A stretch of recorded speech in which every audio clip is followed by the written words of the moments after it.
Welcome back students. चलिए हम अब लास्ट चैप्टर के लास्ट में आ गए हैं। दो टॉपिक आपका बचा हुआ है। ये आपको पेज नंबर 21 में दिया हुआ है, द एवोल्यूशन ऑफ स्लेवरी। तो स्लेवरी क्या होता है? गुलामी प्रथा, दास प्रथा जिसको बोलते हैं। तो ये दास प्रथा क्या थी? तो आप लोग जानते होंगे, कई पिक्चर भी इस पे निकला हुआ है स्लेवरी पे। तो अफ्रीका से ट्रियंगुलर ट्रेड होता था, यानी अफ्रीका, अमेरिका और यूरोप तीनों देश में एक ट्रियंगुलर शेप का आकार बनता है। यानी अफ्रीका से ला करके गुलामों को यूरोप में और अमेरिका में बेचा जाता था। वो जो निग्रोज हुआ करते थे, जो कि अफ्रीका आज भी बहुत गरीब देश है और पहले भी बहुत गरीब देश था, तो वहाँ से लोगों को उठा करके ला कर करके जो बड़े बड़े जो लैंडलॉर्ड हुआ करते थे, वो प्लांटेशन करने के लिए है ना बंधुआ मजदूर की तरह उनको रखते थे। यानी बैड कंडीशन में रहते थे, काम करवाना, यानी कि उस समय उन लोगों को वस्तु की तरह बेचा जाता था। यानी कि फ़ोटो खिंचवा करके रखा जाता था उनका। गुलाम की जैसे वस्तु की खरीद बिक्री होती है, वैसे गुलामों की खरीद बिक्री हुआ करती थी। अच्छा से कपड़ा वपड़ा पहन करके बहुत सारे गुलाम को एक साथ बेचा जाता था। तो यानी कि उनको खाना पीना तो बुरा कंडीशन में था ही, बहुत सारा काम करवाया जाता था, बिना पैसे का उनको रखा जाता था। यानी कहे कि नरक से भी बदतर ज़िंदगी था उन लोगों का। तो नेपोलियन जब रोबेस्पेरी आया था तो कुछ दिन के लिए उसने गुलामी प्रथा को बंद कर दिया था कि जो ट्रियंगुलर जो ट्रेड हो रहा था वो यूरोप, अफ्रीका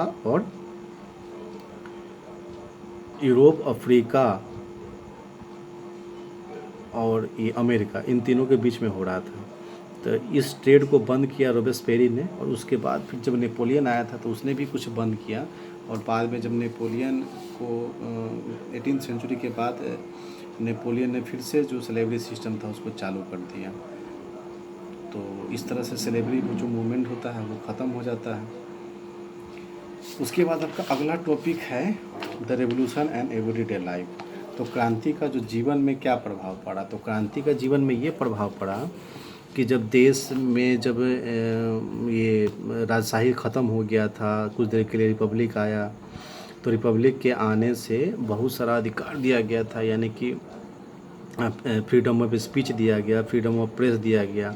तो आज़ादी देने के बाद बहुत सारा, यानी पूरा मार्केट जो था फ्रांस के किताबों से भर गया था।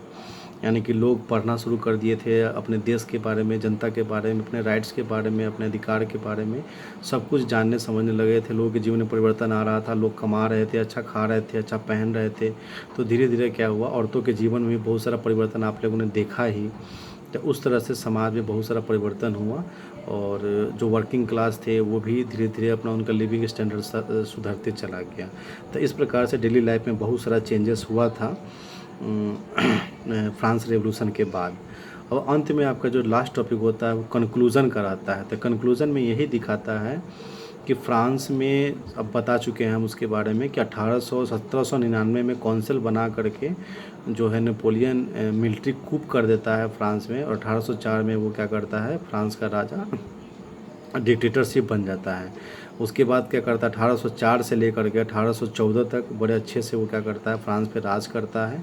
और फ्रांस के अलावा भी यूरोप के अन्य देशों में हमला करके वहाँ पे क्षेत्र को जीत करके वहाँ भी राज करता है। राज करने के बाद 1815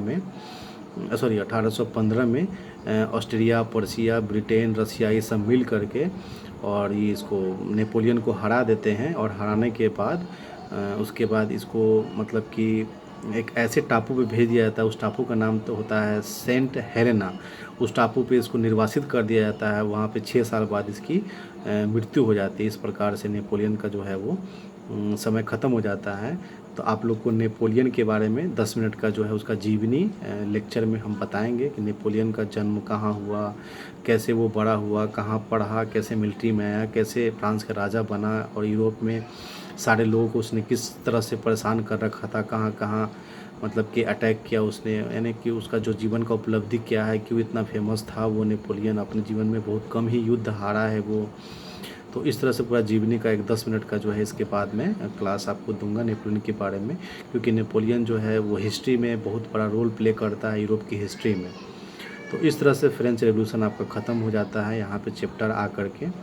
तो आप लोगों ने बहुत कुछ पढ़ा। फ्रेंच रेवोल्यूशन में क्रांति नहीं, महाक्रांति थी। और फ्रेंच रेवोल्यूशन का जो कॉपी जो था उस समय जब हुआ था, तो हमारे देश में उस समय जो था क्रांति का दौर चल रहा था, पुनर्जागरण का दौर चल रहा था। उसमें राजा राम मोहन राय, स्वामी विवेकानंद, दयानंद सरस्वती, ये सब सारे लोग फ्रेंच रेवोल्यूशन से बहुत सारा चीज़ सीख रहे थे। तो फ्रांस रेवोल्यूशन ने आखिर विश्व को क्या दिया? फ्रांस रेवोल्यूशन ने विश्व को 3 चीज़ दिया: इक्वलिटी, फ्रेटर्निटी और सोवर्निटी। यानी कि इक्वलिटी, फ्रेटर्निटी और सोवर्निटी, ये 3 चीज़ जो था फ्रांस ने पूरे मतलब कि यूरोप को दिया। और मेटरनिक का भी कहना था कि जब फ्रांस को सर्दी मतलब जब फ्रांस सीखता है तो पूरे यूरोप को सर्दी हो जाती है। यानी कहने का मतलब है कि फ्रांस का कोई भी छोटा मोटा अगर एक्टिविटी होता था तो उसका जो असर था पूरे यूरोप में पड़ता था, क्योंकि फ्रांस उस समय बहुत ही पावरफुल देश हुआ करता था नेपोलियन के काल में। तो इस तरह से पूरा फ्रांस का क्रांति होता है। यानी कि पूरा आपको लुइस 16 से जो कहानी शुरू होती है, फिर दोबारा अंत में आकर के नेपोलियन बोनापार्टे पे कहानी आके ख़त्म हो जाती है फ्रांस में। इसके बाद भी क्रांतियाँ रुकती नहीं हैं। 1815 जब में क्रांति ख़त्म हो जाती है, तो 1815 के बाद जब नेपोलियन हार जाता है तो ऑस्ट्रिया का प्रिंस मेटरनिक क्या करता है, वो शासन जो रिवर्स होता है पूरा, मेटरनिक वियना कांग्रेस के बाद पूरा जो यूरोप का जो शासन व्यवस्था है पूरा दोबारा से वही लागू कर देता है। उसके बाद उसी के बाद लुइस 18 को फिर से फ्रांस का राजा बना दिया जाता है। ठीक है। उसके बाद 1830 से लेकर के 1848 तक फिर फ्रांस में फिर आंदोलन होता है, फिर क्रांतियाँ होती हैं। तो फरवरी रेवोल्यूशन और जुलाई रेवोल्यूशन के नाम से फिर आपको 10th क्लास में पढ़ना है। फ्रांस में फिर क्रांति होती है। तो इस तरह से फ्रांस में रिपब्लिक को स्थापित करने में, डेमोक्रेसी को स्थापित करने में लगभग बहुत लंबा समय लगा था। उसका पूरा जो है इतिहास आपको फिर नेक्स्ट क्लास में पढ़ना है। तो फिर मिलते हैं अगले वीडियो में। तब तक के लिए thank you so much. Safe रहिए, घर पे रहिए, बड़ों का कहना मानिए, माता पिता का कहना मानिए, पढ़ाई पे ध्यान दीजिए और रिवीजन करते रहिए। फिर मिलते हैं अगले वीडियो में। धन्यवाद।